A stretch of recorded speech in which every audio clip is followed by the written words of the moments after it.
কিন্তু একটা কথা শোনেন আমার, আমরা যখন মারা যাব না, আমরা মারা গেলে পরে 40 দিন তারা আমাদেরকে মনে রাখবে কিনা সন্দেহ আছে।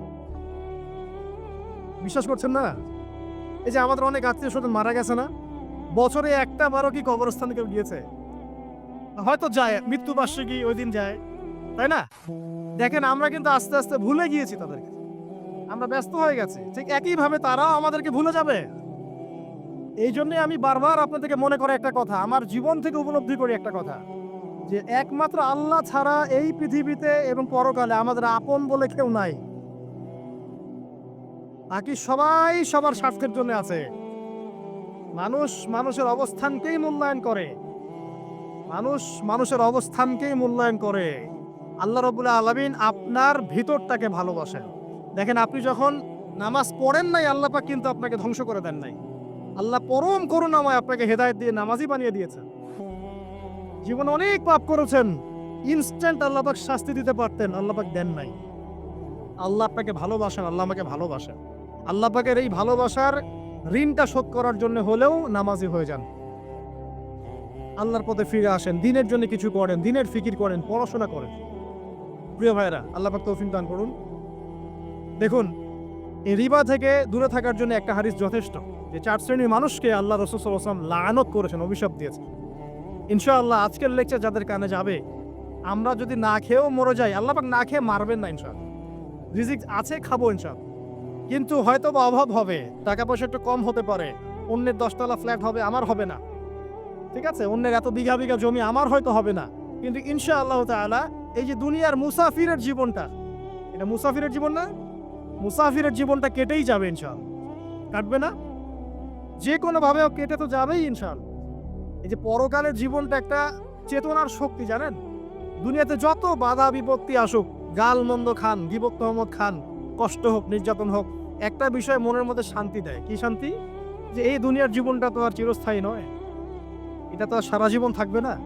ইনশাআল্লাহ এই অবস্থা আস্তে আস্তে পরিবর্তন হয়ে যাবে। ফাইন্না মাআল উসরি ইউসরা। পরকালে ইনশাআল্লাহ পাবো, দুনিয়াতে না পেলে কি হয়েছে, পরকালে পাবো ইনশাআল্লাহ। যুবক ভাই, এসব জেনা ছেড়ে দেন, আল্লাহ রাব্বুল আলামিন আপনার জন্য হুর রেখেছেন জান্নাত, ইনশাআল্লাহ পাবেন ইনশাআল্লাহ। এটা ছেড়ে দেন, সুদ ছেড়ে দেন, আল্লাহ পাক আপনার জন্য হাউজে কাউসার রাখছে ইনশাআল্লাহ। ঠিক আছে, অন্যায় পাপ ছেড়ে দেন, আল্লাহ রাব্বুল আলামিন আপনার জন্য জান্নাত রেডি করে রাখছে ইনশাআল্লাহ। এই দুনিয়ার জীবনটা ধোঁকা, একটা ছোট্ট জীবন, পুরা ধোঁকা, কিচ্ছু নাই এর মধ্যে। আমার কথা শোনেন, এই দুনিয়ার জীবনে কিছুই নাই। চারপাশে অনেক কিছু মনে হবে, আপনার বাড়ি আছে, গাড়ি আছে, স্ট্যাটাস আছে, টাকা পয়সা, প্রতিপত্তি সব আছে। আদতে আপনি একা, আদতে আপনাকে একাই কবরে যাওয়া লাগবে, একাই আল্লাহর সাথে হিসেব নিকাশ দিতে হবে, কেউ নাই সাথে। আমারও সাথে কেউ নাই। কিন্তু আপনি মনে করছেন যে সেলিব্রিটিজম বড়, আমি পলিটিক্যাল নেতা হয়েছি, আমাকে সবাই চেনে, আমি ইকোনমিক সেক্টরে লিড দেই, রাষ্ট্রকে লিড দেই, আমি ধর্মতাত্ত্বিক ক্ষেত্রে লিড দেই, আমাকে দেখলে মানুষ বাহবা দেয়, ইত্যাদি ইত্যাদি। দিন শেষে আমি একা, আপনিও একাই। আমাকেও একাই যেতে হবে, আপনাকেও একাই যেতে হবে। এগুলো সব চারপাশের খালি অন্ধ মোহ, আর কিছু না। তো এই মোহের মধ্যে ঢুকে পড়বেন না, আল্লাহ পাক তৌফিক এনায়েত করুন। নবী সাল্লাল্লাহু আলাইহি ওয়াসাল্লাম বারবার বলতেন, আল্লাহুম্মা ইন্নী আউযু বিকা মিন ফিতনাতিদ দুনিয়া, বলতেন না? হে আল্লাহ, আমি এই দুনিয়ার ফিতনা থেকে তোমার কাছে আশ্রয় প্রার্থনা করছি। ওয়া ইন্নী আউযু বিকা মিন ফিতনাতিন নিসা, আমি মহিলাদের ফিতনা থেকেও আশ্রয় প্রার্থনা করছি। আরো দোয়া করতেন, আল্লাহুম্মা ইন্নী আউযু বিকা মিন আযাবিল কবর, হে আল্লাহ, আমি কবরের আযাব থেকে আশ্রয় প্রার্থনা করছি। ওয়া আযাবি জাহান্নাম, জাহান্নামের আযাব থেকে আশ্রয় প্রার্থনা করছি। ওয়া মিন ফিতনাতিল মাহইয়া ওয়াল মামাত, জীবন মৃত্যুর ফিতনা থেকে আশ্রয় প্রার্থনা করছি। ওয়া মিন শাররি ফিতনাতিল মাসিহিদ দাজ্জাল, এবং দাজ্জালের ফিতনা থেকে আশ্রয় প্রার্থনা করছি। দাজ্জালে পরে আসবো ইনশাআল্লাহ। দাজ্জাল নিয়ে আলোচনা করলে আবার কিছু মানুষ খারেজি ট্যাগ লাগাই দিতে পারে, ওই জন্য এদিকে আমি এখন যাচ্ছি না। হ্যাঁ, সামনে আসি। রিবা, রিবার বিষয়টা বলছিলাম। আইয়ামে জাহিলিয়াতের যে সেই রিবা এখনকার বিশ্বে আছে কি নাই বলেন? ওই সময় না হয় মক্কায় ছিল, এখন কি সারা বিশ্বব্যাপী নাই? বিশ্বের কোনো কান্ট্রি রিবা মুক্ত না, বিশ্বের কোনো দেশ রিবা থেকে মুক্ত থাকতে পারবে না, এই বিশ্ব পরিচালনা যারা করছে ওদের আন্ডারে থাকলে। কখন কখন হবে বিশ্ব রিবা মুক্ত? একদিন বিশ্ব রিবা মুক্ত হবে ইনশাআল্লাহ। একদিন না একদিন এই বিশ্বটা সুদ মুক্ত হবে ইনশাআল্লাহ তাআলা। তখন জালেম পার পাবে না, মাজলুমের রক্ত শ্রম বৃথা যাবে না ইনশাআল্লাহ। কবে কত বছর পর আমি জানি না, কিন্তু এতটুকু জানি যে মালহামার পরে যখন আল মাহদি আসবেন এবং তারপর যখন মাসিহুদ দাজ্জাল বের হবে এবং ঈসা ইবনে মারইয়ামকে আল্লাহ পাক নামিয়ে দিবেন, তার হাতে যখন দাজ্জাল নিহত হবে এবং জেরুজালেম থেকে যখন পুরো বিশ্ব শাসন করা হবে মুসলিমদের হাতে, তখন রিবা বলে কিচ্ছু থাকবে না পৃথিবীর। তার আগ পর্যন্ত এই অবস্থা সলভ হবে কিনা আমরা জানি না, হতেও পারে নাও হতে, তবে ওই সময় যে হবে নিশ্চিত ইনশাআল্লাহ।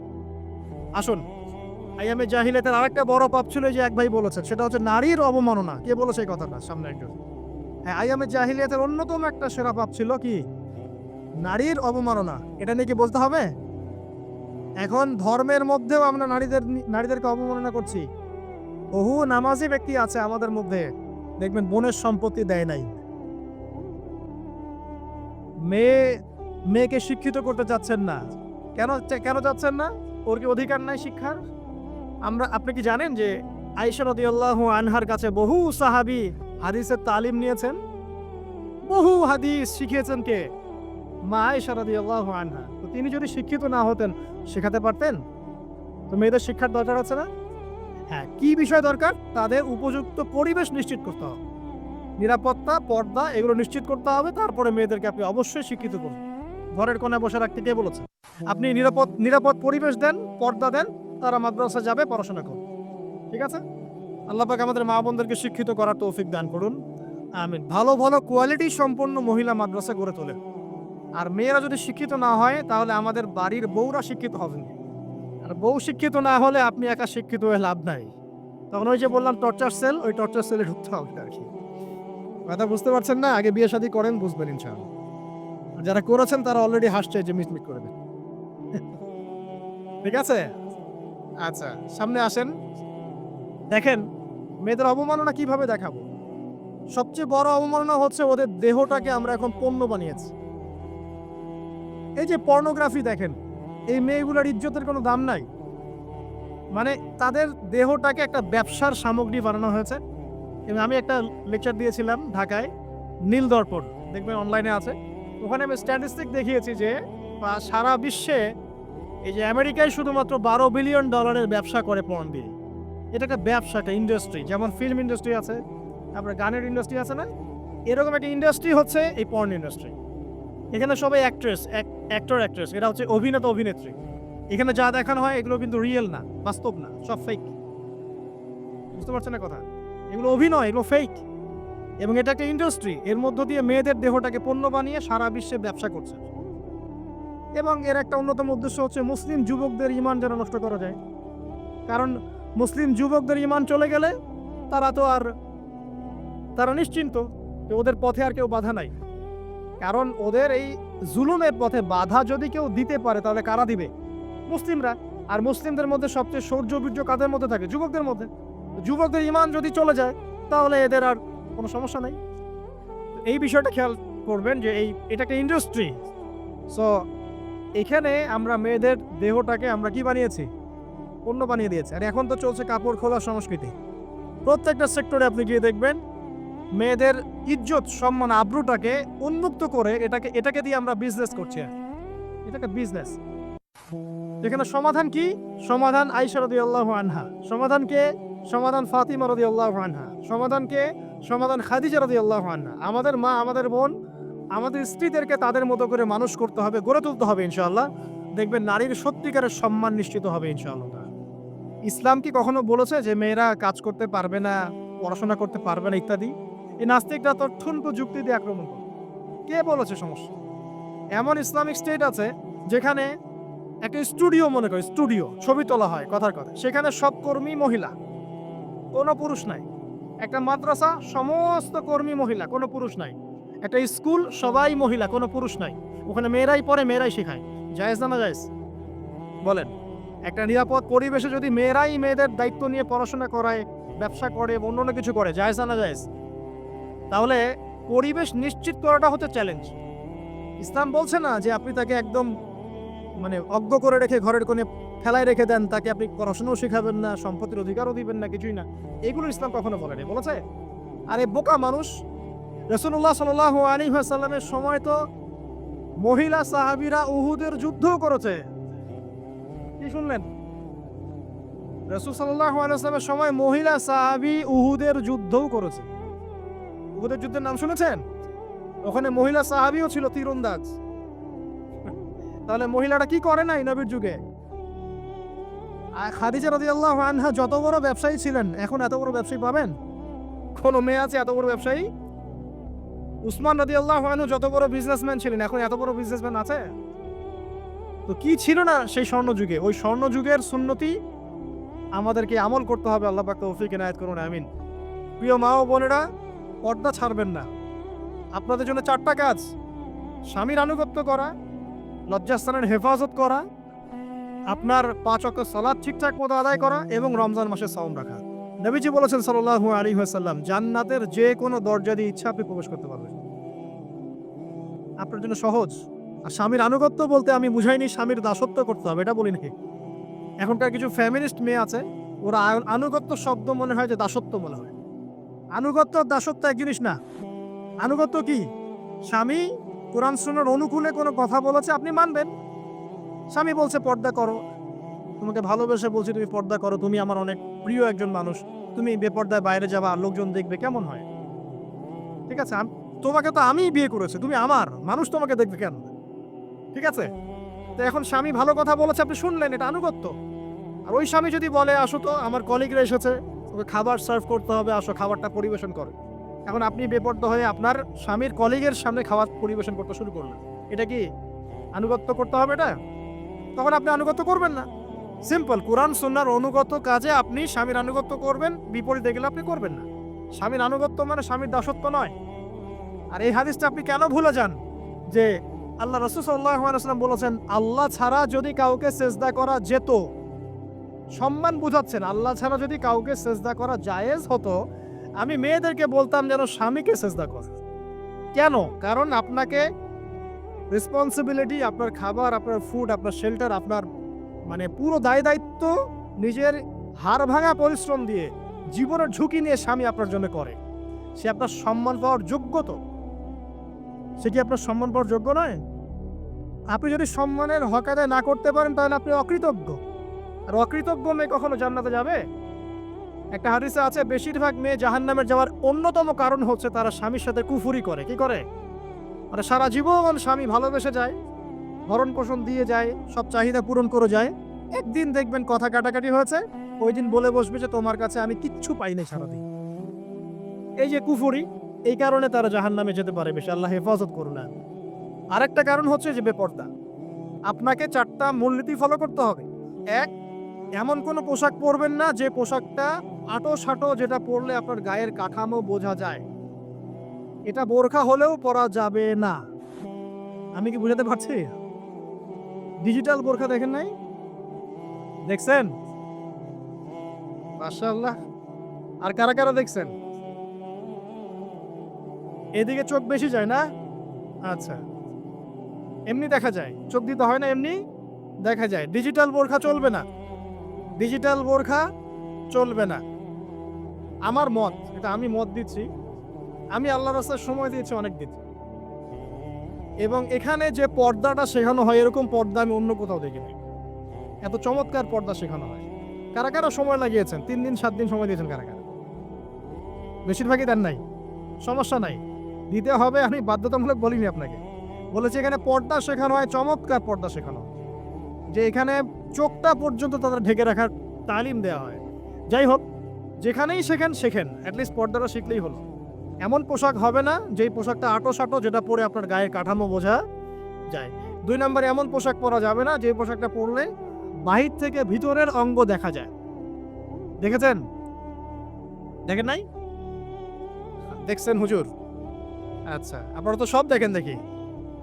তারপরে 3 নাম্বার, এমন পোশাক পরা যাবে না যেটা অমুসলিমদের সাথে সাদৃশ্য আছে। কথা বুঝতে পারছেন? অমুসলিমদের ধর্মীয় বিষয়ের সাথে সাদৃশ্য আছে এমন পোশাক মুসলিম মেয়েদের পরা যাবে না। এর মানে এই নয় যে অন্য ধর্মকে আপনি আক্রমণ করবেন, এটাও নয়। যে যার ধর্ম তাদের স্বাধীনতা মতো পালন করবে। মুসলিমরা বাধা দিবে? দিবে না।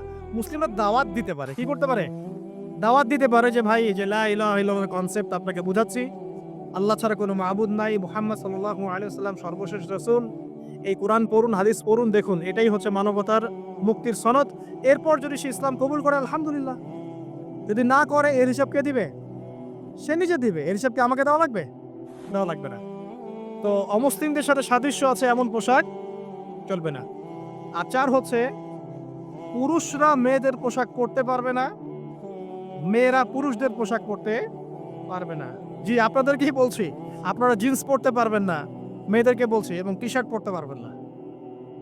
আপনারা ওই যে যা ইচ্ছা তাই ড্রেস পরে বলবেন যে হাজার বছরের সভ্যতা সংস্কৃতি, এসব বাজে কথা চলবে না এখানে। এটা হাজার বছরে কোনোদিন আমাদের দাদা নানিরা এগুলা এগুলা কখনো পরে নাই, পড়ছে? আপনার দাদি কখনো এরকম পরছিল শাড়ি? ওই যে বললো হাজার বছর থেকে পরে আসতেছে নাকি? সুবহানাল্লাহ। তো এখানে বিষয়টা হচ্ছে পুরুষ মেয়ের পোশাক পরতে পারবে না, মেয়ে পুরুষের পোশাক পড়তে পারবে না। আমি খুব সংক্ষিপ্ত করে আপনাকে কোরআন সুন্নাহ থেকে 4টা মূলনীতি বলে দিলাম। এই 4টা মূলনীতি কোরআনেও আছে, হাদিসেও আছে। আসেন, এই যে নারীর অবমাননা, এই বিষয়টা আইয়ামে জাহিলিয়াতে যেমন ছিল, এখন দেখবেন আরো বড় পরিসরে এসেছে। আসলে এই যে ফ্যাশন শো, দেহের প্রদর্শনী, বিভিন্ন ফিল্মস দেখবেন, ফিল্ম ইন্ডাস্ট্রিজে দেখবেন, মিউজিকে দেখবেন, পর্নে দেখবেন, মেয়েদের দেহটাকে নিয়ে ব্যবসা করা হচ্ছে। আগে তো না হয় কন্যা সন্তান হলে জীবন্ত পুঁতে ফেলতো নাকি? এখন যদি গর্ভের বাচ্চা মেয়ে জানে, অনেকে আগেই মেরে ফেলে। বুঝেন নাই মনে হয়? অনেকে যদি জানে যে গর্ভে মেয়ে সন্তান আছে, আগেই মেরে ফেলে। এমন অনেক দেশ আছে, আমি নাম বলছি না দেশের সঙ্গত কারণে, যে সে দেশে এরকম মেয়ে সন্তানকে এই যে খালাস করে ফেলার, নষ্ট করে ফেলার, ভ্রূণ নষ্ট করার আলাদা ক্লিনিক আছে, আলাদা হসপিটাল আছে। বলে নাউজুবিল্লাহ। তো আসলে ওই 1450 বছর আগের মানুষটা বেশি বর্বর ছিল না আমরা বেশি বর্বর? এই অধিকারের কথা বলে বলে আমরা মেয়েদের দেহটাকে নিয়ে এখন মস্করা করছি, তামাশা করছি। সবচেয়ে সেরা অধিকার কোথায় পাবে? কোরআনে পাবে, হাদিসে পাবে, ইসলামে পাবে। তার পর্দা নিশ্চিত হবে, দেহ সেফ থাকবে, তার ইজ্জত নিশ্চিত হবে, ইজ্জত সেফ থাকবে, তার সম্মান সেফ থাকবে, তাকে রাজরানীর মতো স্বামী বাসায় রাখবে, কারণ সে হচ্ছে তার কাছে সবচেয়ে মূল্যবান প্রিয় বস্তু। শুধু তাই নয়, সম্পত্তির অধিকার তাকে দিতে হবে। একজন মেয়ে তার ভাইয়ের সম্পত্তি পাবে, তার বাবার সম্পত্তি পাবে, তার স্বামীর সম্পত্তি পাবে, সব দিক থেকে সে সম্পত্তি পাবে। আর একজন ছেলে কিন্তু সব দিক থেকে সম্পত্তি পাবে না। এই বিষয়গুলো যখন এক শ্রেণীর মানুষ বোঝে না, তখন ইসলামের বিরুদ্ধে অহেতুক প্রপাগান্ডা চালানো শুরু করে। সবচেয়ে সেরা সম্মান রক্ষার উদাহরণ দেয়া হয়েছে ইসলামে, কোরআনে এবং হাদিসে।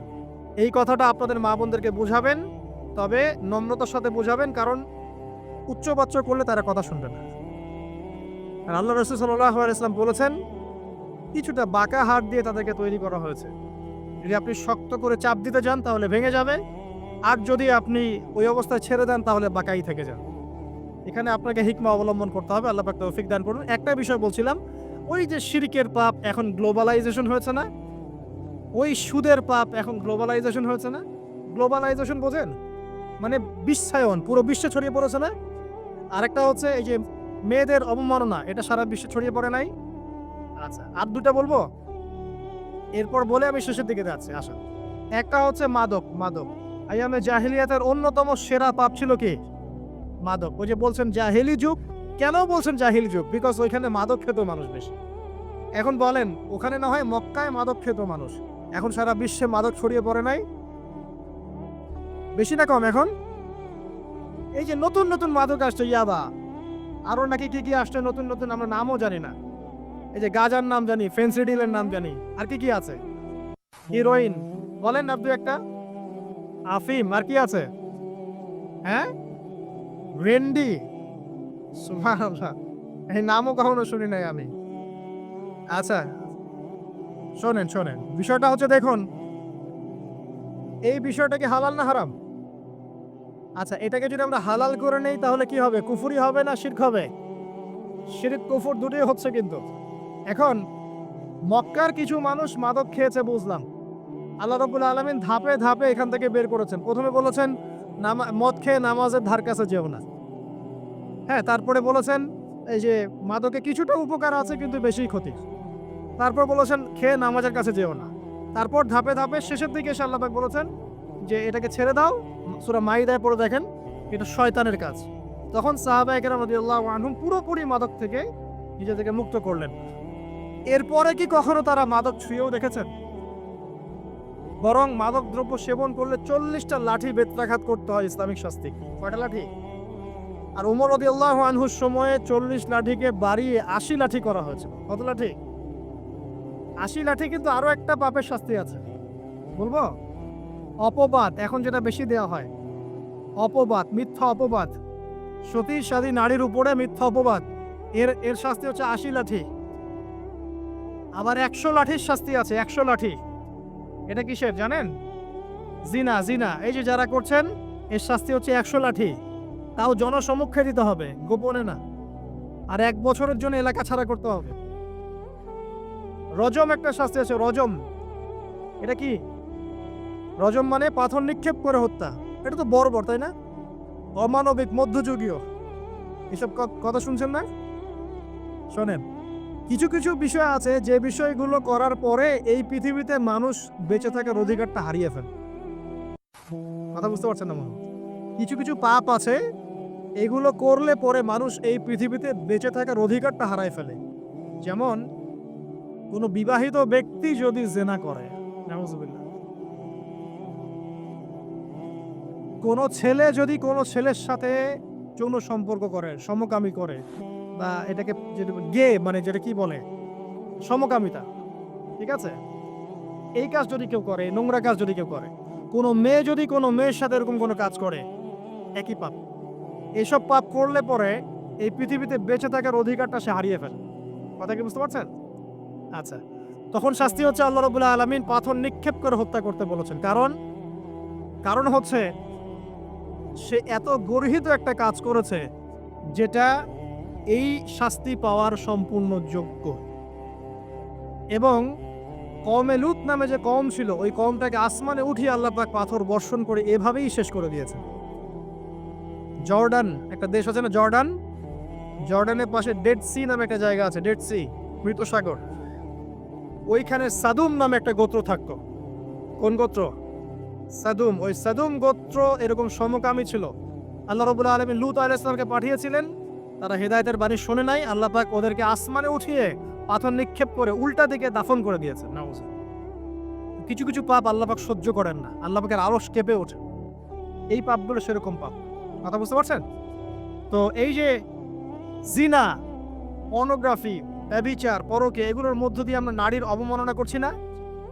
এবং ধর্মের মাধ্যমে মাঝে মাঝে করছি, যখন আমরা ধর্মের নামে মেয়েদের অধিকার দিচ্ছি না। অনেকেই সম্পত্তির অধিকার দিচ্ছেন না, অনেকেই শিক্ষিত করছেন না, অনেকেই আরো এই যৌতুক নিচ্ছেন না। যৌতুক নিচ্ছেন না অনেকেই। যে বিয়ের সময় যৌতুক নেয়, এটা তো মেয়ের উপর, মেয়ের পিতার উপর টর্চার করা। সম্পূর্ণ হারাম, সম্পূর্ণ হারাম। তারপরে দেখবেন, রিপোর্টগুলো পড়ে দেখবেন যে এই বছর 2000 কত, এটা 22, এই 22-এই গভর্নমেন্ট রিপোর্ট অনুযায়ী নিবন্ধিত প্রায় 1339টা ধর্ষণের মামলা হয়েছে। তো এটা এখন অ্যাভেলেবল, যে কোনো সব জায়গায় ধর্ষণ হচ্ছে, এখন অ্যাভেলেবল। মানুষ এটাকে স্বাভাবিক মনে করছে, এখন নর্মাল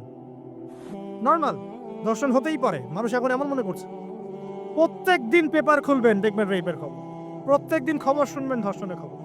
আর সব খবর তো আসে না, আসে হয়তো 10%, 20%, 30%, বেশিরভাগই আসে না। এলাকায় মোড়ে মোড়ে দেখবেন, গ্রামে গঞ্জে শহরে বন্দরে খালি ইফটিজিং দেখবেন, খালি ইফটিজিং। মেয়েদেরকে যৌন হয়রানি করা হচ্ছে, বাসে, অটোতে, টেম্পুতে, সব জায়গায়। বাসের মধ্যে মেয়েকে রেপ করে ফেলা হচ্ছে। একটা বাচ্চা মেয়ে যে বোঝেও না যে সেক্সুয়াল বিষয়গুলো কি জিনিস, ওকেও রেপ করা হচ্ছে। এই যে মহামারী, আপনি তো বুঝতে পারছেন না যে আমরা কোন সমাজে আছি। এই সমাজে আপনার মেয়ে তো সেফ না, আমার মেয়ে তো সেফ না। আমার মেয়ে, আপনার মেয়ের ভবিষ্যৎ কি হবে, এর ভবিষ্যতের নিশ্চয়তা কে দিবে? আপনার মেয়ের ইজ্জতের ভবিষ্যতের নিশ্চয়তা কে দিবে? এই নিশ্চয়তা দেওয়ার মতো মানুষ কোথায়, নেতা কোথায়? কারো ঘরের স্ত্রী, কারো ঘরের বোন, কারো ঘরের মেয়ে এখন সেফ না। যে কোনো জায়গায়, যে কোনো বাসে, ট্রাকে, ট্রেনে, অটোতে, সব জায়গায় হতে পারে। আর এগুলোকে আমরা প্রমোট করছি, এখন নগ্নতাকে প্রমোট করছি, পর্নকে প্রমোট করছি। এই নগ্নতা, পর্ন, এসব দিয়ে মানুষের মাথাটাকে পুরো জানোয়ার বানিয়ে ফেলা হয়েছে। পণ দেখাতে দেখাতে ছেলেদের মাথাটাকে জানোয়ার পশু বানিয়ে ফেলা হয়েছে। এরা এখন বোঝে না যে মেয়ে কি জিনিস, মা কি জিনিস, বোন কি জিনিস, তাও বোঝেন না। ভাই ভাই বোনের সাথে জেনা করেছে, চাচাতো বোন চাচাতো ভাইয়ের সাথে জেনা করছে, চাচাতো ভাই ফুফাতো বোনের সাথে জেনা করছে। রংপুরের খবর শুনলাম যে মায়ের সাথে ছেলেও জেনা করেছে, নাউজুবিল্লাহ। এগুলো কেন হচ্ছে? এই মহামারী কেন হচ্ছে? কি সমাধান দিবে? সমাধান ইসলামে ছিল, আমরা নেই নাই। সমাধান হচ্ছে, প্রথম সমাধান অশ্লীলতার মহামারী বন্ধ করতে হবে, পর্দা নিশ্চিত করতে হবে, পর্নোগ্রাফির সমস্ত সাইটগুলো বন্ধ করে ফেলতে হবে। আজকের নিউজ দেখেছি আমি, এটা আমি ধন্যবাদ জানাই বাংলাদেশ গভর্নমেন্টের যে তথ্য প্রযুক্তির যে সেন্টার আছে, প্রায় 26,000 পর্ন সাইট তারা বন্ধ করে দিয়েছে, আলহামদুলিল্লাহ। তো কথা বললে তো কাজ হবে, কথা না বললে কাজ হবে কিভাবে? 26,000 পর্ন সাইট তারা বন্ধ করে দিয়েছে। যখন সমাজের মানুষ পর্ন দেখতে দেখতে পশু হয়ে গেছে, আপনি বাইরে যে আলখাল্লা টুপি দাড়ি পরে ঘুরলে লাভ আছে? ভিতর থেকে তো আপনি পশু। দেখবেন মসজিদে ইমাম সাহেব নামাজ পড়াতে এসেছে, বাসায় পর্ন দেখে আসছে, নামাজে কোনো মনোযোগ নাই। দেখবেন টাপাটাপ নামাজ পড়ছে, কোনো মনোযোগই নাই, পর্ন দেখে। ইমানের আলোচনা করবেন, খুব লাফালাফি করলো, 2 দিন পর দেখবেন কোনো খবর নাই, পর্ন দেখতে দেখতে ভিতরটা শেষ, ড্যামেজ। পর্নোগ্রাফিতে যে একবার আসক্ত হয়েছে, তার মধ্যে ইমানের কোনো তেজই থাকবে না, কোনো তেজ থাকবে না। এখন আলেম জালেম সবার ফোনে ফোনে দেখবেন পর্ন চলে আসতেছে, কেউ দেখতে না চাইলেও তাকে দেখতে বাধ্য করা হচ্ছে। ফেসবুকে ঢুকবেন, নগ্ন দৃশ্য।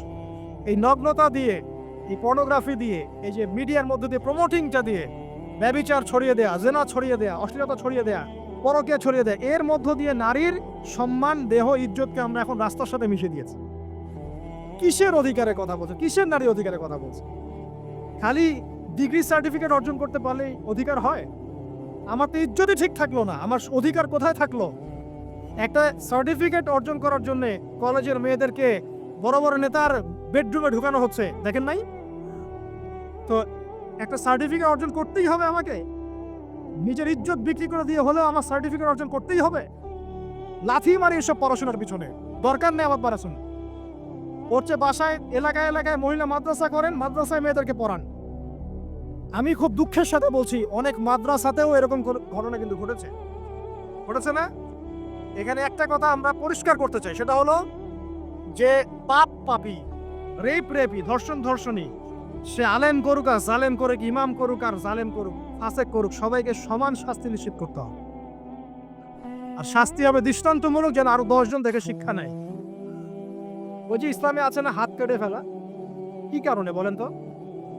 কারণ সবাই যখন দেখবে যে খুঁটির সাথে বেঁধে একটা চোরের হাত কেটে ফেলা হয়েছে, এলাকার সব মানুষ দেখেছে, চুরি বাড়বে না কমবে? নিশ্চিত চুরি কমে যাবে ইনশাআল্লাহ। এই যে নারীর অবমাননার ওই যুগের চেয়ে এই যুগে বেশি না কম? আপনি ভালো করে আল্লাহর নূর দিয়ে দেখেন। আমি প্রথমে বলেছি, শুধু বাইরের চোখ দিয়ে দেখলে সব বুঝতে পারবেন না। আল্লাহ পাকে নূর দিয়ে দেখেন, কোরআন সুন্নাহর গভীর জ্ঞান দিয়ে দেখেন, দেখবেন ওই জাহিলিয়াতের চেয়ে 1000 গুণ বেশি জাহিলিয়াত এখনকার বিশ্বে চলছে। আল্লাহ পাক আমাদের মা বোনদের ইজ্জত হেফাজত করুন, তাদের সম্মান হেফাজত করুন। আমরা দোয়া করি আল্লাহ পাক তাদেরকে উচ্চশিক্ষায় শিক্ষিত করুন, নিরাপত্তা নিশ্চিত করুন। কেউ যদি ওদের দিকে খারাপ চোখ তুলে তাকায়, আল্লাহ পাক সেই চোখকে যেন ধ্বংস করে দেন। আল্লাহ পাক তাদের ইজ্জতের প্রতি যদি কেউ খারাপভাবে হাত বাড়ায়, তাদের শাস্তি যেন নিশ্চিত করার তৌফিক আল্লাহ পাক আমাদেরকে দান করেন। আল্লাহ পাক আমাদের মা বোনদেরকে মহামূল্যবান মনে করে আমাদেরকে হেফাজত করার তৌফিক দান করুন, আমিন। আর তাদেরকে যারা নগ্ন করতে চায়, আল্লাহ পাক এদেরকে ধ্বংস করে ছেড়ে দিন, আমিন। আল্লাহ পাক বলেছেন, যারা চায় মুমিন মুসলিমদের সমাজে অশ্লীলতা ছড়িয়ে পড়ুক, দুনিয়া এবং আখিরাত উভয় জাহানে আল্লাহ পাক এদেরকে ধ্বংস করবেন। আরেকটা বলে শেষ করি, সেটা হলো, কয়টা বলেছি ভাই জাহিলিয়াত? ইমাম মুহাম্মদ বিন আব্দুল ওয়াহাব রাহিমাহুল্লাহ, তার একটা বইয়ের মধ্যে 1000টা জাহিলিয়াত আছে। আমি 5টা বাছাই করেছি। কয়টা? 5টা। কয়টা বলেছি? 4টা। এক হচ্ছে কি বলেছিলাম? শিরক, আছে না নাই? রিবা এখন আছে না নাই? 3 নাম্বার কি ছিল? মাদক। আর 4 নাম্বার নারীর অবমাননা। মাদক তো বুঝলেন, এটা তো আমার চেয়ে আপনারা ভালো বুঝেন, মাদক সব জায়গায় আছে। একটা কথা বলি, দেখুন মাদক নিয়ে একটা কথা বলি, শুনুন। আপনাদের কি কখনো গায়ে কখনো ফোড়া হয়েছে? কার কার গায়ে ফোড়া হয়েছে বলি, হাত তুলেন। আচ্ছা, কেমন ব্যথা?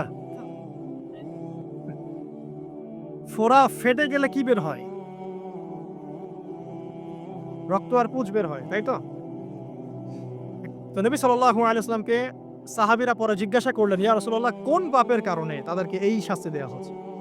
নবী করিম সাল্লাল্লাহু আলাইহি ওয়াসাল্লাম বললেন, তাদেরকে এই শাস্তি দেওয়া হচ্ছে একটা পাপের কারণে, সেটা হলো মাদক দ্রব্য সেবন করা।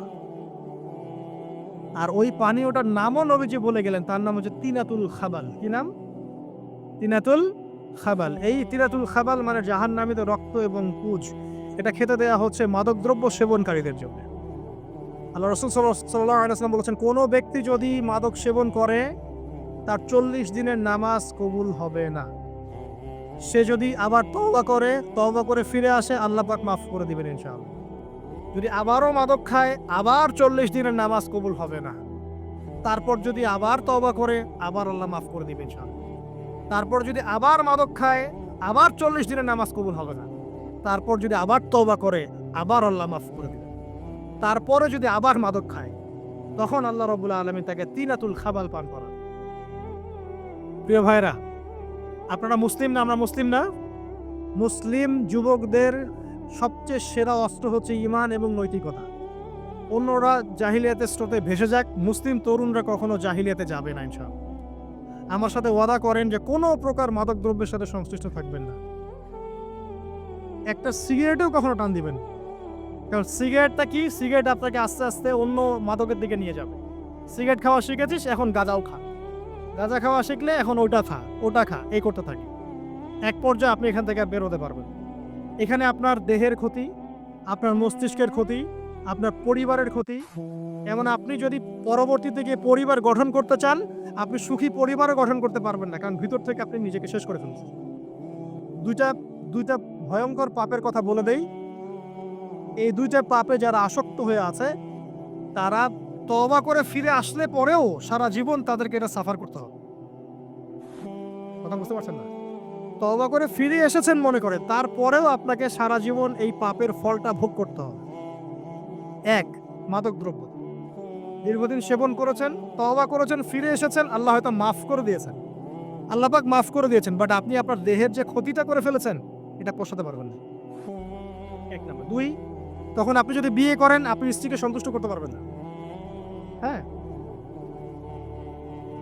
দুই নাম্বার হচ্ছে এই যে গোপনে যুবকরা যে পাপটা করে, মাস্টারবেশন, যেটাকে আমরা বলি হস্তমৈথুন, এই পাপ যেসব যুবকরা করছে বা করে, এবং অ্যাভেলেবেল এই পাপটা সবাই করে, কারণ এখন পর্নের যুগ। পর্ন দেখলে তো আর কোনো উপায় নাই, তখন তো এই পথেই যেতে হচ্ছে, নিজের উপরে নিজেকে জুলুম করতে হচ্ছে। যারা হস্তমৈথুনে অভ্যস্ত হয়ে গেছে, এরা যদি তওবা করে ফিরেও আসে, শরীরের যে ক্ষতিটা হয়েছে এটা পূরণ হবে না। দেখেন, আমার মতো বয়সে, আমার চেয়ে প্রায় 10 বছর বয়স আগেই তারেক বিন জিয়াদ স্পেন জয় করেছিল। আমার যে বয়স এখন চলছে 30 পার হয়ে গেছে, এর চেয়ে আরো প্রায় 10 বছর আগে মুহাম্মদ বিন কাসিম এই সিন্ধু জয় করেছিল। এখন যে ইসলাম আপনি ভোগ করছেন, এটা তাদের ফল, তাদের এই জিহাদের ফল। তো এখন আমাদের এই যে 20 বছর 30 বছরের যুব সমাজের দিকে তাকায় দেখেন, একবার তাকায় দেখেন, চেহারাগুলো একটু দেখেন, চেহারা দেখেন, এক একটা চেহারা দেখেন, চেহারায় নূর নাই, নষ্ট হয়ে গেছে, নামাজ নাই, চোখগুলো বসে যাচ্ছে, কারণ সারা রাত জেগে থাকছে। ওই যে টিকটক টিকটক টিকটক সারা রাত, হ্যাঁ, সারা রাত ফোনে, সারা রাত গল্প গুজব। রাত্রেবেলা দেখবেন, রাত্রেবেলা শহর যেন জীবিত হচ্ছে। রাত্রেবেলা ক্যারাম খেলে, রাত্রে লুডু খেলে, রাত্রে এটা করে, রাত্রে সে, সারাদিন ঘুম, সারাটা দিন ঘুম। আপনি কি জানেন সারা রাত কে জেগে থাকে? সারা রাত কে ঘুমায় আর সারা দিন কে জেগে থাকে? সারা রাত জেগে থাকে কুকুর, এবং সারাদিন ঘুমায় কুকুর। আর দেখবেন আপনি বিড়ালকে দেখবেন, ও কিন্তু রাত্রে ঘুম, এবং দিনের বেলা সে অ্যাক্টিভ। পাখিকে দেখবেন, পাখি সন্ধ্যা হলো একদম ঘরে, যেই সূর্য ডুববে পাখি একদম ঘরে, দেখেন না? পাখি ঘরে। আর যেই ফজর হবে পাখি বের হয়ে গেল। আর আল্লাহ রাসূল সাল্লাল্লাহু আলাইহি ওয়াসাল্লাম হয়তো বা এই কারণেই, আল্লাহ ভালো জানেন, তিনি বলেছেন এমন কিছু মানুষ জান্নাতে যাবে যাদের মনটা হবে পাখির মতো। সুবহানাল্লাহ। দেখেন পাখি কি করে, একদম সন্ধ্যা হলো ঘরে ঢুকে গেল, যেই ফজর হবে একদম ফজরের আগে আগে সে বের হয়ে গেল। তো পাখির মতো হওয়ার চেষ্টা করেন, পাখির মতো লাইফস্টাইলে আসেন, এবং সে সারাদিন পরিশ্রম করে রিজিকের জন্য, করে না? আল্লাহ পাক পাখিকে রিজিক দেন কি চাকরির মধ্য দিয়ে, না ব্যবসার মধ্য দিয়ে? কিভাবে সে রিজিক পায়? তাওয়াক্কুল, আল্লাহর প্রতি তাওয়াক্কুল। আর তাওয়াক্কুল করে কি সে ঘরে বসে থাকে, না রিজিক সার্চ করে, রিজিক তালাশ করে? আপনিও রিজিক তালাশ করেন, আল্লাহ পাক রিজিক দিবে ইনশাআল্লাহ। প্রিয় যুবক ভাইরা, আল্লাহর ওয়াস্তে তওবা করেন। যারা যারা মাদকদ্রব্যের সাথে সংশ্লিষ্ট আছেন বা থাকার সম্ভাবনাও ছিল, এর ধার কাছেও যাবেন না।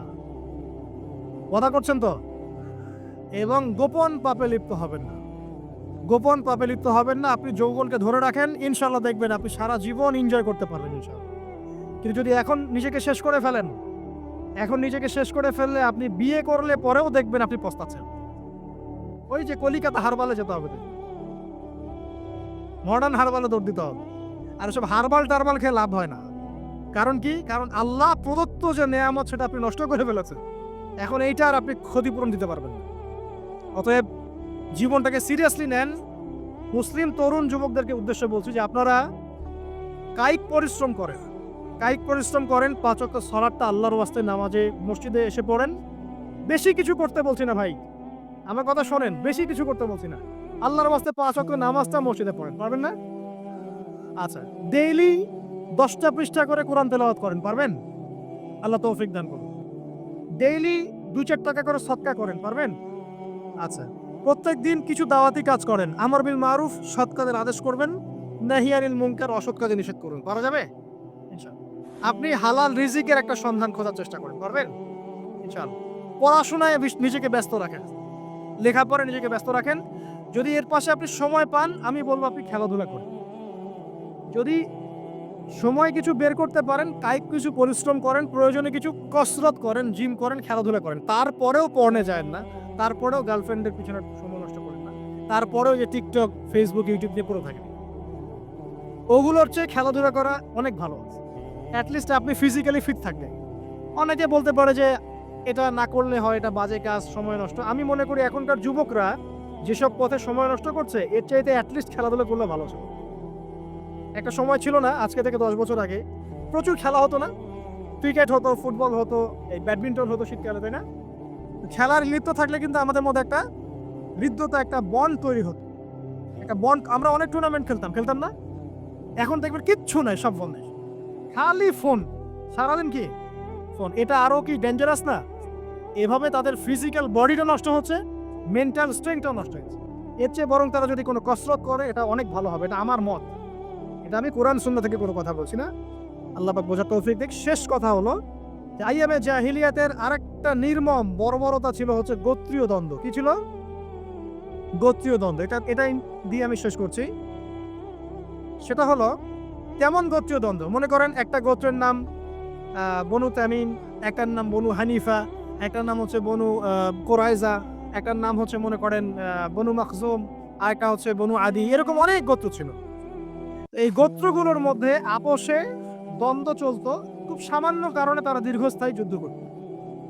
একটু বোঝার চেষ্টা করেন, খুব সামান্য কারণে তারা লম্বা লম্বা যুদ্ধ করত। একটা উটকে কেন্দ্র করে প্রায় 80 বছর যুদ্ধ হচ্ছে। কত বছর? 80 বছর। এখন আপনাকে বলি, এই যে জাহেলিয়াতের এই যে গোত্রীয় হানাহানি, মারামারি, কাটাকাটি, এটা কি এখন সারা বিশ্বে ছড়িয়ে পড়েছে কি পড়ে নাই? আল্লাহ নূর দিয়ে দেখেন, পড়েছে কি পড়ে নাই? দেশে দেশে হানাহানি বেড়েছে না কমেছে? রাসূলুল্লাহ সাল্লাল্লাহু আলাইহি ওয়াসাল্লাম 23 বছর নবুয়তের জীবনে যতগুলো জিহাদ করেছেন এবং সারিয়া করেছেন, এতে সব মিলে হয়তো 2 থেকে 3 হাজার মানুষও মারা যায় নাই। ঠিক আছে? কিন্তু এখনকার দেখবেন প্রথম বিশ্বযুদ্ধেই কয়েক কোটি মানুষ শেষ, দ্বিতীয় বিশ্বযুদ্ধেই আরো কয়েক কোটি মানুষ শেষ। আর সামনে যে নিউক্লিয়ার যুদ্ধ হতে যাচ্ছে, আল্লাহু আলাম কবে হবে, এবং এটা হইলে যে কি হবে পৃথিবীর অবস্থা আল্লাহই ভালো জানে। এমন নিউক্লিয়ার ওয়েপন্স আছে যেটা আসমানে যদি বিস্ফোরণ ঘটানো হয়, তাহলে ওই দেশের সমস্ত ইলেকট্রনিক জিনিসগুলো নষ্ট হয়ে যাবে। বুঝতে পারেন না এই কথা? বোম মারতে হবে না পৃথিবীতে, মাটিতে বোমটা মারতে হবে না, আসমানে বিস্ফোরণ করে দিবে, তাতে আপনার পুরো দেশের যত ইলেকট্রনিক ডিভাইস আছে সব ড্যামেজ। এটা এই যুগ। ওই হিরোশিমা নাগাসাকির কথা মনে আছে? কি হয়েছিল ওখানে বলেন? 2টা বোম ফেলা হয়েছিল, পারমাণবিক বোমা। কে ফেলেছিল? কে ফেলেছিল? আমেরিকা। আচ্ছা, ওই বোম দুটার নাম কি? হ্যাঁ, এই তো জানেন, লিটল বয় আর ফ্যাট ম্যান। ওই দুটা বোম করে যে কোটি কোটি মানুষ মারা গেল, এখন পর্যন্ত জাপানের মানুষ তার তেজস্ক্রিয়তায় ভোগে। এখনকার পারমাণবিক ওয়েপেন্সগুলো তার চেয়ে অনেক অনেক অনেক বেশি শক্তিশালী, হাজার লক্ষ গুণ বেশি শক্তিশালী হতে পারে।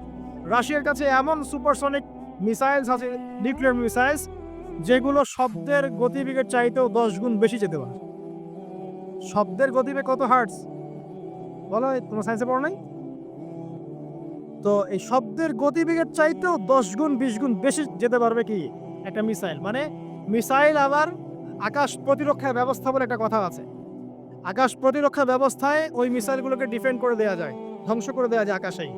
ওই প্রতিরক্ষা ব্যবস্থাও ধরতে পারবে না কত জোরে মিসাইল যাচ্ছে। এবং সেই রাশিয়াকে উস্কে দিচ্ছে এখন পশ্চিমারা, ফেলো একটা বোম, ইউক্রেনে একটা বোম ফেলো খালি। ও যদি একটা ফেলেই দেয় তখন দেখবেন পশ্চিমারা সবাই মিলে আবার যুদ্ধে নেমে যাবে, পুরো ব্যাসাকার হয়ে যেতে পারে। আল্লাহু আলাম, আল্লাহ ভালো জানেন। তবে এটা সময়ের ব্যাপার মাত্র যে বিশ্বে একটা ভয়ঙ্কর প্রলয়কারী কিছু একটা হতে যাচ্ছে। বলবো যে ভবিষ্যৎবাণী করে বেড়াচ্ছে। ভবিষ্যৎবাণী করি নাই, আপনার বর্তমান সম্পর্কে জ্ঞান নাই বলেই বর্তমানকে আপনার ভবিষ্যৎ মনে হয়। বর্তমান সম্পর্কে আপনি অজ্ঞ বলেই বর্তমানের জ্ঞানটাকে আপনার কাছে ভবিষ্যৎ মনে হচ্ছে। বর্তমান সম্পর্কে জ্ঞান অর্জন করেন, দেখবেন সঠিক বুঝতে পারবেন। নিউক্লিয়ার যুদ্ধের দ্বার প্রান্তে, তো যেটা বলছিলাম, এই যে গোত্রীয় হানাহানি দেখেন ছড়িয়ে পড়েছে, আর এই হানাহানিকে উস্কে দিচ্ছে কারা? এই হানাহানিকে উস্কে দিচ্ছে একটা শ্রেণী, তার নাম জায়নিস্ট মুভমেন্ট। তারা কি চায়? তারা চায় চীনকে তাইওয়ানের সাথে বিরোধ বাঁধিয়ে দিতে। তারা চায় বাংলাদেশের অভ্যন্তরে একটা ফাসাদ লাগিয়ে রাখতে। তারা চায় মিয়ানমারকে দিয়ে বাংলাদেশকে বিজি রাখতে। তারা চায় ইউক্রেনকে দিয়ে রাশিয়াকে বিজি রাখতে। তারা চায় ইসরায়েলকে দিয়ে প্যালেস্টাইনকে বিজি রাখতে। বিভিন্ন জায়গায় সব সেট করে রাখা হয়েছে আর কি। এবং তার উদ্দেশ্য হচ্ছে পৃথিবী থেকে মানব জাতি কমিয়ে ফেলা। এবং আস্তে আস্তে যেন ওদের যে agenda, they want to rule the world, তারা সারা ওয়ার্ল্ডটাকে রুল করতে চায় এবং ইসলামকে পুরো মুছে ফেলতে চায়। এবং ইসলাম শুধু না, ধর্মতাত্ত্বিক যে কোনো কনসেপ্ট আসলেই ওটাকে মুছে ফেলতে চায়। যে কোনো ধর্মকেই তারা সহ্য করতে পারছে না। তো এই উদ্দেশ্য বাস্তবায়নের জন্য তারা এই কাজগুলো করে বেড়াচ্ছে। আইয়ামে জাহিলিয়াতের সেই যে সুন্নত, ওই যে জাহিলিয়াত এখন সারা বিশ্বে এভাবে ছড়িয়ে পড়ছে। অতএব আপনার চোখ কান খোলা রাখতে হবে। ভয়ঙ্কর অবস্থা সামনে। দেখেন না, গভর্নমেন্ট বলছে এখন সামনে ভয়ঙ্কর খাদ্য সংকট দেখা দিবে, কৃষিজ দিকে ফোকাস করতে বলছে এবং নিজেদের খাদ্য উৎপন্ন করার দিকে মনোযোগী হতে বলছে। এই কথাগুলো 5 বছর থেকে বলি নাই, তখন তো খারেজি হয়ে গেছিলাম। এখন এই কথাগুলো খোদ আমাদের দেশের প্রাইম মিনিস্টারও বলছেন, আলহামদুলিল্লাহ, তাকেও সেই বুঝ আল্লাহ পাক দান করেছেন। তো এই যে কথাগুলো, এগুলো কোনো অলিক গল্প কাহিনী না। যারা ওয়ার্ল্ড অ্যাফেয়ার্স বোঝেন তারা জানেন যে বিশ্ব এখন একটা ভয়ঙ্কর একটা অবস্থার সম্মুখীন হয়েছে। এটা আপনারা বুঝতে হয়তো দেরি করে ফেলছেন। আল্লাহ পাক আপনাদেরকে বোঝার তৌফিক দান করুন, আমিন। শেষ কথা বলি, ওই দ্বন্দ্বটা কিন্তু দেশ থেকে দেশ ছড়িয়েছে, যেমন ঠিক একইভাবে ধর্মের মধ্যেও ছড়িয়েছে। ধর্মের মধ্যেও আমরা কিন্তু বহু দলে ভাগ হয়ে গেছি। এমনকি মুসলিমদের মধ্যেও আমরা শততা বিভক্ত বিভিন্ন দলে, আছে না? এক দল আরেক দলের লোকদেরকে সহ্য করতে পারে না, আরেক দল আরেক দলের ইমামকে সহ্য করতে পারে না। হ্যাঁ, এক সংগঠন আরেক সংগঠনকে সহ্য করতে পারে না। এই যে গোত্রীয় হানাহানির সুন্নত, ওই আইয়ামে জাহিলিয়াতের সুন্নত, এটা এখন মুসলিমদের মধ্যেও ঢুকে পড়েছে।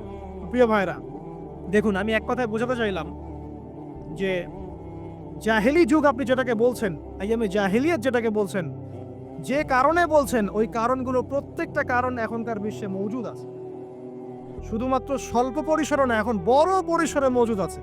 অতএব আপনাকে যদি আইয়ামে জাহেলিয়াতুল আকবার বলে কোনো বিশ্বকে রিকগনাইজ করতে হয়, তাহলে এখনকার বিশ্বকে করতে হবে। অতএব এই ওয়ার্ল্ড অ্যাফেয়ার্সটাকে বোঝেন, জাহিলিয়াতটাকে বোঝেন। এই জাহিলিয়াত থেকে উত্তরণের জন্য সমাধান কে দিয়েছিল বলেন? ইসলাম কি সমাধান দেয়নি? ইসলাম সমাধান দিয়েছে, কোরআন সমাধান দিয়েছে। রাসূলুল্লাহ সাল্লাল্লাহু আলাইহি ওয়াসাল্লাম 23 বছরের মধ্যেই সমস্ত জাহিলিয়াতকে দূর করে দিয়েছেন, তাই নাই? বলেন, 23 বছর পর কি মক্কায় শিরক ছিল? বলেন, 23 বছর পর কি মক্কায় সুদ ছিল? 23 বছর পর কি মক্কায় জেনা, এই যে আপনার ব্যভিচার, এই যে আপনার মাদক, এই যে গোত্রীয় হানাহানি, নারীর অবমাননা, এগুলো ছিল? তাহলে একজন মহামানব, তিনি 23 বছরের মধ্যেই পুরো সমাজটাকে সংস্কার করে ফেললেন না? সেই রাসূল সাল্লাল্লাহু আলাইহি ওয়াসাল্লামের সুন্নত কি মরে গেছে? সেই আল্লাহ কি মরে গেছেন? নাউজুবিল্লাহ। সেই আল্লাহ পাকের নাজিলকৃত কোরআন এবং হাদিস কি মরে গেছে? তাহলে সেই আল্লাহ যদি জীবিত থাকেন, সেই রাসূলের আদর্শ যদি জীবিত থাকে এবং সেই কোরআন যদি এখনো মুসলিমদের হাতে থাকে, তাহলে এখনকার বিশ্বের জাহিলিয়াত আমরা ফেস করতে পারবো না? পারবো না ইনশাল্লাহ? পারবেন ইনশাল্লাহ? কি করবেন তাহলে? মোটা দাগে কয়েকটা কথা বলে শেষ করে দিই। 1 নাম্বার প্রিয় ভাই, জ্ঞান অর্জন করেন। প্রচুর পড়াশোনা করেন। জ্ঞান অর্জনের ক্ষেত্রে সাম্প্রদায়িক হবেন না, এতটুকু নিব না, এর থেকে নিব, ওর থেকে নিব না, এমন হবেন না। জ্ঞান যেখানে পাচ্ছেন নিতে থাকেন। আল্লাহ পাক আপনাকে নূর দিবে ইনশাআল্লাহ। আল্লাহ যখন আপনাকে নূর বা আলো দিবে তার পক্ষ থেকে, আপনি এমন কিছু দেখবেন যা অন্যরা দেখতে পারছে না। আপনি খিজির হয়ে যাবেন ইনশাআল্লাহ আলাইহিস সালাম। যে মুসা আলাইহিস সালাম বুঝতে পারছেন না কেন নৌকা ফুটা করছে, কেন বাচ্চাকে হত্যা করছে, আর কেন দেয়াল নির্মাণ করছে, কিন্তু খিজির আলাইহিস সালাম বুঝতে পারছেন কেন এগুলো করতে হচ্ছে। 2 নাম্বার প্রিয় ভাই, আপনার হায়াতটাকে মূল্যায়ন করেন না। আজকেই তওবা করে ফিরে আসেন, 5 ওয়াক্ত নামাজি হয়ে যান, সময় অপচয় বন্ধ করেন, যৌবনকালটাকে কাজে লাগান, সিরিয়াস হন, জীবনটার ব্যাপারে সিরিয়াস হন। জীবনটা কিন্তু হেলায় খেলার বিষয় না। একবার চলে গেলে, একবার মৌত হয়ে গেলে কান্নাকাটি কোটি কোটি বছর করলে আল্লাহ পাক আর দ্বিতীয়বার পৃথিবীতে ফিরাই দিবে না, দিবে? তো কি কারণে আমরা আমাদের সময়টাকে হেলায় নষ্ট করছি? সুযোগ আছে কোনো সুযোগ নাই।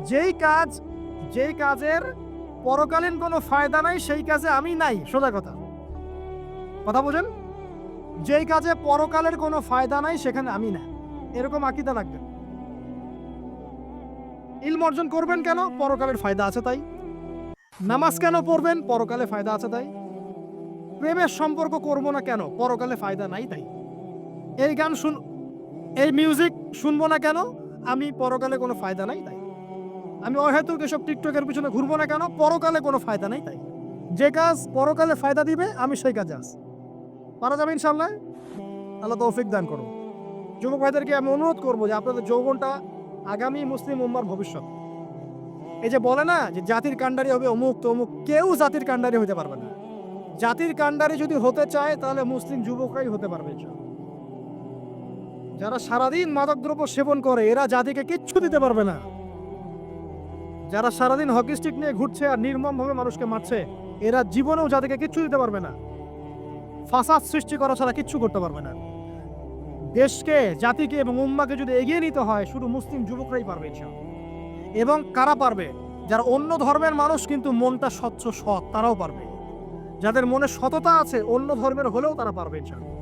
যার মনে সততা নাই সে পারবে না কখনো। করাপ্টেড, দুর্নীতিপূর্ণ মন নিয়ে কখনো দেশের খেদমত, জাতির খেদমত করা যায় না। বাংলাদেশের সবচেয়ে বড় সমস্যা দুর্নীতি। বাংলাদেশের 1 নাম্বার সমস্যা দুর্নীতি। দুর্নীতি যদি না থাকতো আর সমস্ত কালো টাকা যদি সাদা করা যেত, বাংলাদেশের মানুষকে আজকে না খেয়ে মরতে হতো না। সামনের দিনগুলো কঠিন হবে, ভয়াবহ হবে, এটা সবাই বুঝতে পারছে, হয়তো শুধু আপনারা পারছেন না। আল্লাহ পাক আপনাদেরকে বোঝার তৌফিক দান করুন, আমিন। সামনে যান, নিজের জীবনকে কাজে লাগান, যৌবনকে কাজে লাগান, একটা হালাল রিজিক সার্চ করেন। অল্প রিজিকে সন্তুষ্ট হয়ে যান, উচ্চাভিলাষী হবেন না। উচ্চাভিলাষী হওয়ার দরকার নেই, যতটুকু আসছে আলহামদুলিল্লাহ, এটুকুর মধ্যেই সন্তুষ্ট থাকেন। কাল সামনে যাবেন, আদর্শ পরিবার গড়বেন, পরিবারের মধ্যে ইসলাম থাকবে। পরিবারের পিতা হবে ইব্রাহিম, পরিবার সন্তান হবে ইসমাইল, পরিবারের স্ত্রী হবে হাজরা অথবা সারা আলাইহিস সালাম। দিনদার ছেলে নাই, বিয়ে নাই, দিনদার মেয়ে নাই, বিয়ে নাই। ওই যেটা আপনি মনে করছেন রূপ সৌন্দর্য হাবিজাবি কিচ্ছু থাকবে না ভাই, কিচ্ছু থাকবে না। 1 বছর 2 বছর পরে সব শেষ। দিনদার স্ত্রী পাবেন, চোখ বন্ধ করে বিয়ে করে ফেলেন। আর দিনদার স্বামী পাবেন, বিয়ে করে ফেলেন। আমার স্বামী কত বড় ব্যাংকের চাকরি করে, কত বড় ডিগ্রি, কত বড় সার্টিফিকেট, এটা পরের ইস্যু। আগের ইস্যু হচ্ছে আমার স্বামী নামাজ পড়ে কিনা, এই লোক আমার স্বামী হতে যাচ্ছে, এর দাঁড়িয়ে আছে কিনা, ইসলাম পালন করে কিনা, ইসলামের প্রতি ভালো ধারণা আছে কিনা, সে আমাকে পর্দায় রাখবে কিনা, এগুলো বড় জিনিস। পরিবার গড়ব ইসলামিক ভিত্তিতে, ইসলাম নাই, পরিবার নাই। এমনকি পরিবার গড়ার পরেও যদি দেখেন যে পরিবারের সদস্যদেরকে বোঝাতে আপনি ক্লান্ত হয়ে যাচ্ছেন, পরিবারের সদস্যদেরকে দিন বোঝাতে আপনি ক্লান্ত, কিছুতেই দিন বুঝতে চায় না, আপনি আসহাবুল কাহাফ হয়ে যান, তাও ভালো। বুঝেন নাই? আপনি নিজের চরকায় তেল দেন, ওটা বাদ দেন, ওর কবরের হিসাব ওর উপর ছেড়ে দেন, আপনি ইব্রাহিম হয়ে যায়, আপনি আসহাবুল কাহাফ হয়ে যান, তাও ভালো। ইসলাম নিয়ে কোনো কম্প্রোমাইজ নাই। পরিবারের সদস্যরাও যদি আল্লাহর পথে চলার ক্ষেত্রে প্রতিবন্ধকতা সৃষ্টি করে, বাদ দিয়ে দেন, দরকার নেই। আল্লাহর জমিন প্রশস্ত, আল্লাহর জমিন প্রশস্ত, আল্লাহর রিজিক প্রশস্ত ইনশাআল্লাহ। আল্লাহ পাক উত্তম আরো কিছু দিবেন আপনাকে ইনশাআল্লাহ। খেয়াল রাখবেন, পরিবারের মধ্যে ইসলাম থাকতে হবে। এখানে কিন্তু আপনাকে কেউ বাধা দিবে না, এর কর্তা আপনি নিজেই। আল্লাহ পাক তৌফিক এনায়েত করুন, আমিন। পাশাপাশি সৎ কাজের আদেশ করেন, অসৎ কাজে নিষেধ করেন। মুসলিম উম্মার মধ্যে ঐক্যের চেষ্টা করেন, বিভক্তি সৃষ্টি করবেন। সবার মধ্যে ভালো জিনিস আছে, নিয়ে নেন, খারাপগুলো ছেড়ে দেন। এমন কোনো সংগঠন বা দল বা জামায়া নাই যার 100%ই পরিশুদ্ধ, এমন কোনো নাই, কোথাও নেই। সবার মধ্যেই কিছু না কিছু ভুল থাকবেই, কিছু না কিছু ফল্ট থাকবেই। ওই ফল্টগুলোকে নিয়ে যদি আপনি পড়ে থাকেন আর কাদা ছড়াছড়ি করতে থাকেন, কাজ হবে না। এখন এই যুগটা সেই যুগ না। এটা কি সাহাবীদের যুগ যে চুল ছেঁড়া বিশ্লেষণ করতে হবে? এখন কি খেলাফা কায়েম আছে? সাহাবীদের যুগে খেলাফা কায়েম আছে, ইসলামিক অর্থনীতি কায়েম আছে, ইসলামিক রুলিংস চলছে। তখন সূক্ষ্ম সূক্ষ্ম বিষয় নিয়ে সাহাবীরা একে অপরের সাথে ফিরতে যাচ্ছে, মত পার্থক্য হচ্ছে। আর এখন তো কিছুই নাই, এখন আপনি ওই ছোটখাটো বিষয় নিয়ে পড়ে আছেন, বড় বিষয়ের তো খোঁজ নাই এখন। আল্লাহ পাক আমাদেরকে বোঝার তৌফিক এনায়েত করুন, আমিন। সামনে এগিয়ে যাবেন এবং দ্বীনের জন্য কিছু করার চেষ্টা করুন। আপনার জান, আপনার মাল, আপনার সময় শ্রম দিয়ে ইসলামের জন্য কিছু করে যাওয়ার চেষ্টা করেন। কিছু না পারেন, একটা এতিমখানা করেন, একটা মাদ্রাসা করেন, একটা মসজিদ করেন, ঠিক আছে, একটা সামাজিক সংগঠন করেন, একটা কি বলবো, আপনি যদি পলিটিক্সও করেন, কোনো সমস্যা নাই, কিন্তু এটাকে ভালোর দিকে নিয়ে আসেন, ন্যায়ের দিকে নিয়ে আসেন। দুর্নীতি অন্যায় বাদ দেন, অন্যের ক্ষতি করা বাদ দেন, অন্যের গীবত তুহমতের সংস্কৃতি বাদ দেন, ভালো কিছু করেন, সামাজিক কাজ করেন, মানবতার কাজ করেন। আপনি যদি লিখতে পারেন লিখেন, বলতে পারলে বলেন। আপনি কিছু করতে পারেন না, অ্যাটলিস্ট আপনি ইসলামপন্থীদেরকে সাপোর্ট দেন, আপনার সম্পদ দিয়ে, আপনার অর্থ দিয়ে সাপোর্ট করেন। কিচ্ছু করতে পারছেন না, কিছুই করার ক্ষমতা নাই, নিজেকে নিয়ে ব্যস্ত থাকেন, আগুন উস্কে দিয়েন না। মনে করেন আপনার কিছু করারই ক্ষমতা নাই, কোনো যোগ্যতা নাই, ঠিক আছে, আপনি চুপ থাকেন, অ্যাটলিস্ট আপনি আগুন উস্কে দিয়েন, নিজেকে নিয়ে ব্যস্ত থাকেন, আপনি আপনার কাজ করেন। আল্লাহ পাক আমাদের সবাইকে দ্বীনের জন্য কিছু করার তৌফিক দান করুন, আমিন। আর সবশেষ কথা হচ্ছে যে বর্তমান অর্থনীতি, সমাজনীতি, বিশ্ব ওয়ার্ল্ড পলিটিক্স, এগুলো খুব ভালো করে পড়াশোনা করবেন, করে কোরআন সুন্নাহর সাথে মেলাবেন, আখিরুজ্জামানের হাদিস এবং আয়াতগুলোকে স্টাডি করেন, সমসাময়িক প্রেক্ষাপটের সাথে এই পরিস্থিতিগুলো মেলানোর চেষ্টা করেন। দেখবেন আপনার চোখ আল্লাহ খুলে দেবে ইনশাআল্লাহ। এবং ইনশাআল্লাহু আযজা ওয়া জাল আপনি এমন কিছু সলিউশন জাতির সামনে উপস্থাপন করতে পারবেন যেটা আর 10 জন পারছে না ইনশাআল্লাহ। সর্বপ্রথম কথা, ব্যক্তিকে পরিশুদ্ধ করি, আত্মশুদ্ধি অর্জন করি, আল্লাহর হুকুম আহকামগুলো পালন করি, পরিবার গঠন করে হালাল রিজিক সার্চ করি। এরপরে আমি দ্বীনের জন্য কিছু করার চেষ্টা করি। যদি আল্লাহ পাক আমাকে আরও বেশি যোগ্যতা দেন, তখন আরও বড় পরিসরে দ্বীনের খেদমত করার তৌফিক আল্লাহর পক্ষ থেকে চেয়ে নেই, আল্লাহ পাক কবুল করবেন ইনশাআল্লাহু আযজা ওয়া জাল। আজকের মতো আমরা আর লম্বা করছি না, এখানে শেষ করছি। নবীজি বলছেন, তোমাদের সামনে একটা জামানা আসবে, এটাও শেষ জামানা হাদিস। তোমাদের সামনে একটা জামানা আসবে, জামানা সবরিন, কঠিন সবরের জামানা, ঈমান ধরে রাখা, হাতে জ্বলন্ত আগুন ধরে রাখা তখন। ওই সময় যদি তোমরা কেউ আমার সুন্নতের উপর অটল থাকতে পারো, আমার মৃত সুন্নতকে আবার জীবিত করতে পারো, তাহলে 50 জন শহীদ সাহাবীর নেকি পাবে ইনশাআল্লাহ। এরা সমাজ পরিবর্তনকারী মানুষ। আর ইতিহাসে যারা সমাজ পরিবর্তনকারী মানুষ, তাদের জীবনে পরতে পরতে বিপদ আপদ বলা মুসিবত আসবেই। আমার ছোট্ট গবেষণায় 4টা ক্ষেত্র থেকে আসতে পারে যখন আপনি হকের উপর থাকবেন। 1 নাম্বার, প্রথম বাধা চলে আসবে পরিবার থেকে। কোত্থেকে? পরিবার। আপনি গতানুগতিক মুসলিম হলে আপনি সব জায়গায় পার পেয়ে যাবেন, কিন্তু যদি একটু কঠোরতা প্রয়োগ করেন যে আমি একদম কোরআন সুন্নাহর 100% ফলো করতে চাই, আমি এমন না যে নামাজও পড়ি শুধু খাবো, এমন হবো না। আমি নামাজও পড়বো, শুধু খাবো না, আমি রোজাও রাখবো, আমি যাকাতও দিব, আমি হজমরাও করবো, আল্লাহর বিধানের প্রতি শ্রদ্ধাশীল থাকবো, চেষ্টা করবো ইসলামটা প্রসার করার প্রতিষ্ঠার চেষ্টা করবো। তখন আপনার প্রথম বাধা আসবে পরিবার থেকে। দাড়ি রাখছো কেন?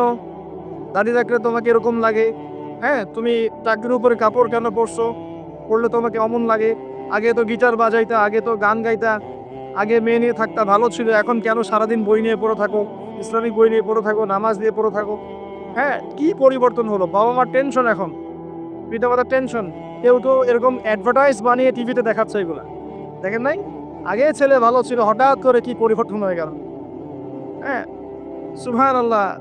আল্লাহর পথে ফিরে আসা মানুষের ক্রাইটেরিয়াগুলো মেনশন করে করে বলছে, এগুলো দেখা গেলে যোগাযোগ করবেন স্থানীয় কর্তৃপক্ষের সাথে, ওই ছেলের মতো সমস্যা আছে। আস্তাগফিরুল্লাহ, আস্তাগফিরুল্লাহ। একজন ব্যক্তি গিটার বাজাতো, গান গাইতো, মাদকের সাথে ছিল, মেয়ে নিয়ে ফুর্তি করত, সেখান থেকে এসে নামাজ পড়ছে, এই জন্য কি সে জঙ্গি হয়ে যাবে? এখন সে মাশাআল্লাহ কোরআন তেলাওয়াত পড়ছে, কোরআন বোঝার চেষ্টা করছে, আলেম ওলামার কাছে গিয়ে পরামর্শ করছে, হাদিস পড়ছে, এই জন্য কি সে জঙ্গি হয়ে গেছে? পশ্চিমারা যা গিলায় আমরা তাই গিলি। পশ্চিমারা যা গিলায় আমরা তাই গিলবো কেন? ওদের কাছে কিসের জ্ঞান আছে? পশ্চিমাদের কাছে কোরআনের জ্ঞান আছে, হাদিসের জ্ঞান আছে? ও ও সিলেক্ট করে দিবে যে কোনটা জিহাদ আর কোনটা জঙ্গিবাদ? আশ্চর্য একটা ব্যাপার। কোরআন এবং সুন্নাহর চর্চা যদি মুসলিমরা করে তাহলে কি তারা সন্ত্রাসী হয়ে যাবে? ওরা তো চাইবেই যেন আমরা এই কাজগুলো না করি। ওরা তো চাইবেই যাতে আমরা কোরআন সুন্নাহর চর্চা না করি। ওরা যা বলে সেই ভাষায় আমরা কথা বলা শুরু করেছি। ওরা বলছে, একটু পরে আমি বোঝাচ্ছি আপনাদেরকে, ওরা বলেছে যে জ্ঞান সেটাই, ভালো করে বোঝেন, জ্ঞান সেটাই যেটা পরীক্ষা নিরীক্ষা, যুক্তি বিজ্ঞান দর্শন নিয়ে লাভ করা যায়। আর আমরা বলছি আল্লাহর ওহী হচ্ছে চূড়ান্ত জ্ঞান। আল্লাহর ওহী কি? চূড়ান্ত জ্ঞান। এই যে জ্ঞানতাত্ত্বিক পার্থক্য, ওরা যা দেখে না তাতে বিশ্বাস করে না, এই কারণে তারা জিনে বিশ্বাস করে না, আত্মায় বিশ্বাস করে না, আল্লাহ বিশ্বাস করে না, ফেরেশতায় বিশ্বাস করে না, পরে আগের আসমানি কিতাবে বিশ্বাস করে না, নবী রাসূলে বিশ্বাস করে না, কবরের আযাব, জান্নাত জাহান্নাম, মিজান, পুরস্কার কোনো কিছুই বিশ্বাস করে না। কেন করে না? ওদের এপিস্টেমোলজি হচ্ছে, জ্ঞানতাত্ত্বিক দর্শন হচ্ছে যা দেখি না বিশ্বাস করি।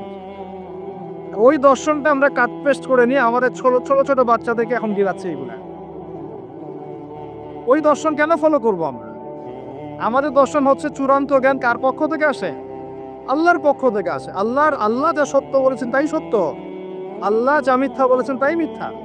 আল্লাহর ওহী চূড়ান্ত সত্য মিথ্যার মানদণ্ড, মানুষের যুক্তি বিজ্ঞান দর্শন নয়। এই জায়গায় তো পার্থক্য, সে করেই তো পার্থক্য। এই জ্ঞানতাত্ত্বিক সংজ্ঞায় পার্থক্য বলেই তো আপনাকে ডারউইনের মতবাদ পড়াচ্ছে, কারণ সে তো বিশ্বাসই করে না যে মানুষকে আল্লাহ সৃষ্টি করেছে। আর আমরা বিশ্বাস করি আদম আলাইহিস সালামকে সৃষ্টি করেছেন কে? অতএব এই মতবাদের আমাদের কোনো প্রয়োজন নাই, কারণ আমরা তো জানি কোরআনে আল্লাহ পাক এটা বলেছে। যে জানে না, যার কাছে কোরআন নাই, যার কাছে হাদিস নাই, তার ওই মতবাদের প্রয়োজন আছে, আমার তো নাই। ওরা যা বলে আমরা তাই গেলার চেষ্টা করি। ওরা এগুলো সংজ্ঞা শিখিয়ে দিয়েছে যে মুসলিম যুবকরা এরকম করলে তারা খারাপ হয়ে যাবে, এখন বাস এটা প্রচার করা হচ্ছে। আশ্চর্য বিষয়। আমরা তো চাইবো প্রত্যেক ঘরে ঘরে কোরআনওয়ালা মানুষ তৈরি হোক, হাদিসওয়ালা মানুষ তৈরি হোক, নামাজি হয়ে যাক সবাই, তাহলে সমাজে শান্তি আসবে। একজন নামাজি ব্যক্তি বেশি ভদ্র হয় না বেনামাজি ভদ্র হয়? বলেন। নামাজ মানুষকে শৃঙ্খলা শেখায় না, কোরআন মানুষকে মানবতা শেখায় না, কোরআন সুন্নাহর কোনো জায়গায় কি বলা আছে নিরপরাধ কোনো মানুষকে হত্যা করতে হবে? বরং আমি তো একটা আয়াত বললাম, কেউ যদি একজন মানুষের জীবন বাঁচায়, সূরা মাইদা আল্লাহ পাক বলছেন, কেউ যদি একজন মানুষের জীবন বাঁচায় সে যেন পুরো মানব জাতিকে বাঁচালো, বলি আলহামদুলিল্লাহ। আর কেউ যদি কোনো মানুষকে অন্যায়ভাবে হত্যা করে সে যেন পুরো মানব জাতিকে হত্যা করে। একটু খেয়াল করে দেখেন, সারা বিশ্বে যত মানুষকে হত্যা করা হচ্ছে মুসলিম কান্ট্রিগুলোতে, সিরিয়া, ইয়েমেন, প্যালেস্টাইন, আফগান তো চলে গেল, তারপরে আপনার ইরাক, লিবিয়া, জর্ডান, লেবানন, ঠিক আছে, ওই যে রোহিঙ্গা, তারপরে উইঘুর, মুসলিমদেরকে যেখানে যেখানে হত্যা করা হয়েছে, এখানে মানবতা বিরুদ্ধে অপরাধ হয়নি? এটাকে সন্ত্রাসবাদ বলা যায় না? এটা ওদের জঙ্গিবাদ নয় কি? তাহলে প্রকৃত অর্থে সন্ত্রাসী এবং জঙ্গি কারা? মুসলিমরা না ওরা? যখন নিরপরাধ মাসুম বাচ্চাদেরকে বোম মেরে হত্যা করা হয়, মা বোনদেরকে ইজ্জত নষ্ট করা হয়, আমাদের মুসলিম ভাইদেরকে পাখির মতো গুলি করে হত্যা করা হয়, তখন এই মতবাদ থাকে না? তো এদের কাছ থেকে আমাদেরকে শিখতে হবে কোনটা ন্যায় কোনটা অন্যায়। এগুলো চলতে থাক, কিন্তু এই চলা ইনশাআল্লাহ তাআলা বেশি দিন সাস্টেইন করবে না ইনশাআল্লাহ। কারণ আমরা শেষ জামানার ছাত্র, আমরা জানি যে এই জুলুম ইনশাআল্লাহ তাআলা এই বিশ্বের বেশি দিন থাকবে না ইনশাআল্লাহ। অচিরে আল্লাহ রাব্বুল আলামিন এমন প্রজন্ম আনবেন, এমন নেতা আনবেন যাকে আল্লাহ পাক বলছেন তার নাম হবে মাহদি, এবং তার নাম মুহাম্মদ, তার টাইটেল মাহদি। বাবার নাম আব্দুল্লাহ, মায়ের নাম আমিনা। মুহাম্মদ সাল্লাল্লাহু আলাইহি ইসলামের বংশধর থেকে একজন। তার সাথে আল্লাহ পাক ঈসা আলাইহিস সালামকে পাঠাবেন, এবং তিনি এই পুরো জুলুমের শেকড়টাকে এমনভাবে উপড়ে ফেলবেন যে 40 বছর তার ন্যায় এবং ইনসাফের শাসন না আসা পর্যন্ত কিয়ামত হবে না ইনশাআল্লাহ। অতএব সামনে অপেক্ষা করছে এই বিজয়ের দিন। খুশি হচ্ছেন না বেজার হচ্ছে? ইনশাআল্লাহ তাআলা এই দিন আমরা দেখে যেতে পারি না পারি, এই মেসেজটা তো পৌঁছে দিতে পারি যে সামনে এটা আসছে ইনশাআল্লাহ।